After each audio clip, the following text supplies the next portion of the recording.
During the late 1800s, Abe Leon emigrated from Lebanon to seek a better life for himself and his family.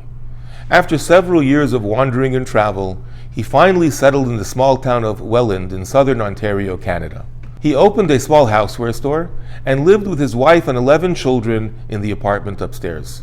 They lived in very poor conditions. The old mattresses that they slept on made their nights simply miserable. One day, Mr. Leon finally traveled to the big city to purchase his first new mattress. When it was delivered, he leaned the mattress against one of the walls of the store, waiting for one of his children to help him bring it upstairs. A customer walked by, noticed the mattress, and asked him for the price. Mr. Leon said it's not for sale. A few minutes later, another customer came by and also asked about the mattress. This time, he offered significantly more money than the original price. So Mr. Leon agreed to the sale.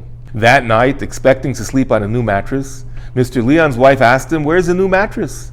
After explaining what happened, his wife suggested maybe he take the money and buy even more mattresses to sell. So he did. That small store eventually became the well-known Leon's Furniture of Canada, which today boasts 50 outlets and almost 3,000 employees, earning over 2.2 billion Canadian dollars annually. One of the beautiful verses in this week's Parsha, Parshas Eikev, is V'yochalta v'savoto v'erachtes Hashem, and this is brought down in the Talmud as the source for making blessings on food. Perhaps the most well-known blessing is the one we make on the most basic staple, bread. We say, Hamoitzi lechem min haaretz, he who brings forth bread from the ground. But there's a fundamental question here. In all of the other blessings, whether it's Beiri Prio Eitz, Beiri Prio Adama, Beiri Prio Hagefen, we are acknowledging that which God himself produced, the fruit, the vegetable, and the grapes. So in the Hamotzi blessing, we should be thanking God for producing wheat. That's what he produces. Why are we acknowledging the loaf of bread that we baked?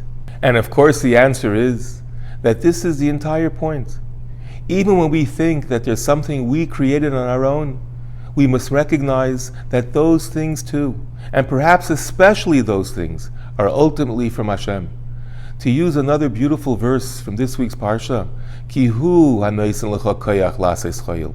He is the one who has given us our own success. He is the one that imparts ideas. He is the one that gives us the vigor and the power. We are merely a vessel, a keli. Wishing you all a Shabbat Shalom u'mevarach.